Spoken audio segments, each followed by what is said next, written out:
Horse meat is one of the clearest examples of how culture influences human food choices. In some countries, it is a traditional food that has been consumed for generations.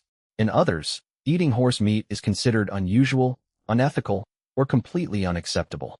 The difference is not primarily biological. Humans can digest horse meat, and horse meat has been consumed by human populations for thousands of years.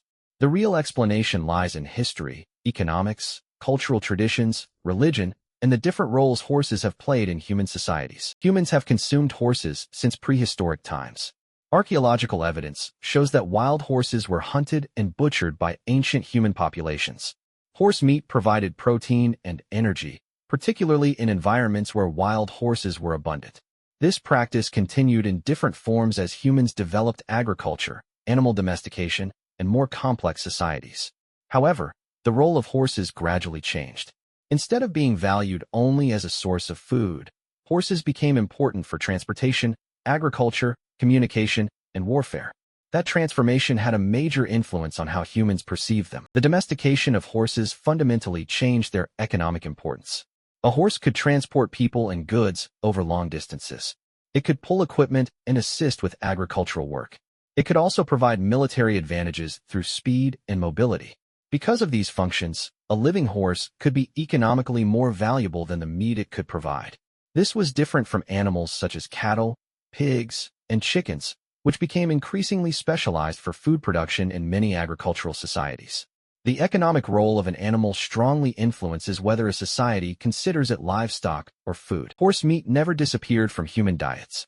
It remained important in several regions, particularly parts of Central Asia and Europe.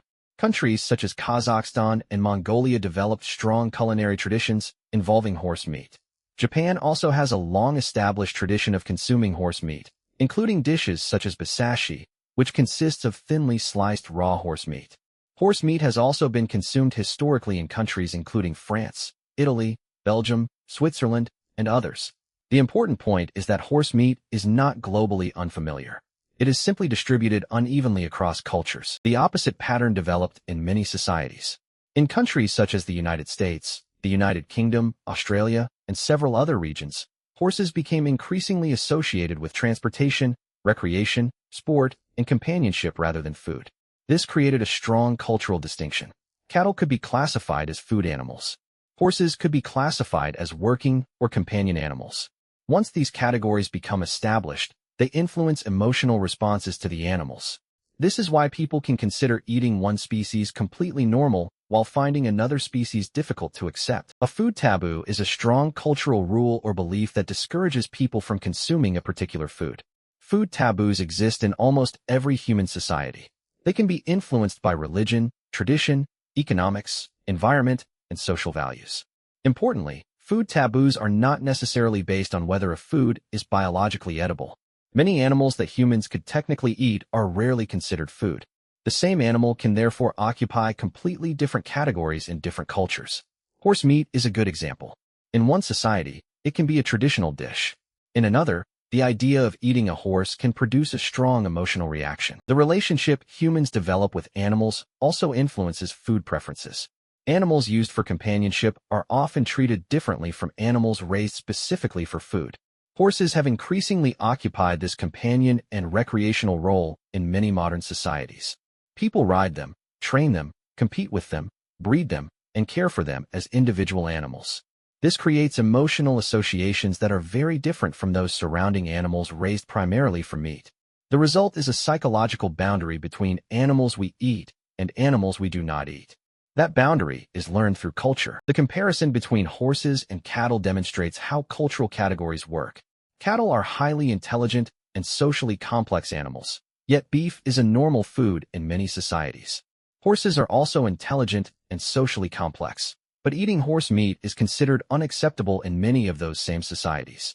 The biological differences between the two animals do not fully explain this distinction. Their cultural roles do. Cattle became central to meat, dairy, and agricultural systems. Horses became central to transportation, labor, sport, and companionship. These different historical roles contributed to different food traditions. Religion has played an important role in shaping human dietary practices. Different religions have established rules concerning which animals can or cannot be eaten.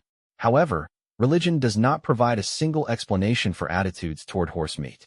Horse meat has been permitted in some religious and cultural contexts and discouraged or prohibited in others. In many cases, historical traditions and social attitudes are just as important as formal religious rules.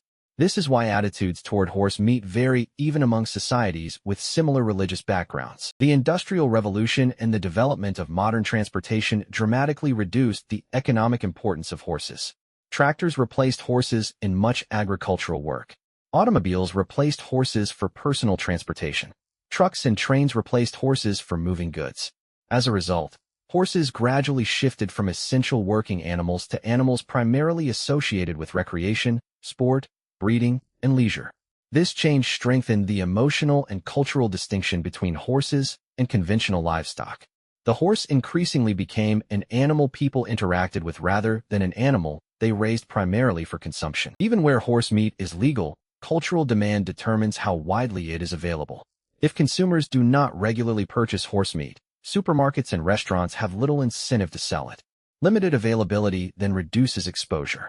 Reduced exposure makes the food less familiar, and unfamiliar foods are often less likely to become part of everyday diets. This creates a self-reinforcing cultural pattern. The absence of horse meat from the average diet is therefore not simply a matter of taste. It is also the result of history and market demand. Modern attitudes toward horse meat also involve animal welfare. Critics may object to the treatment of horses in breeding, transportation, and slaughter systems.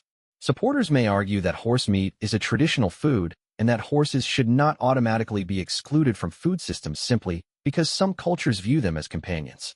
This debate is complicated by differences in animal welfare standards and cultural expectations. It also raises a broader question about how humans decide which animals are acceptable to eat. Human beings do not evaluate every edible animal independently. Instead, cultures create categories. Some animals are considered food. Others are considered pets. Others are considered working animals. Some become symbols of national identity or cultural heritage. These categories influence emotions before people even think about nutrition. That is why a person can know that horse meat is edible and still feel that eating it is wrong.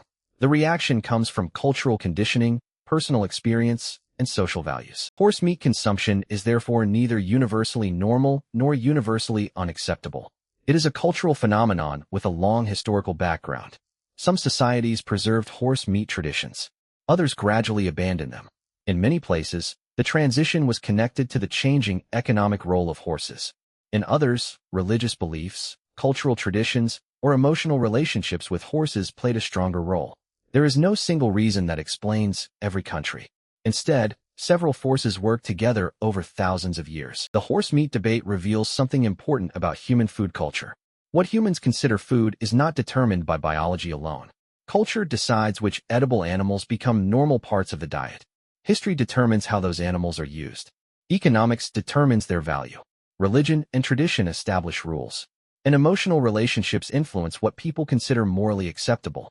That is why horse meat can be an ordinary traditional food in one country and a deeply uncomfortable idea in another. The difference is not the horse. The difference is what that horse represents within the culture. And this is one of the clearest examples of how human societies shape something as basic as the decision of what belongs on the plate. If you found this documentary interesting, subscribe to the channel for more fascinating facts about humans, animals, history, and the world around us.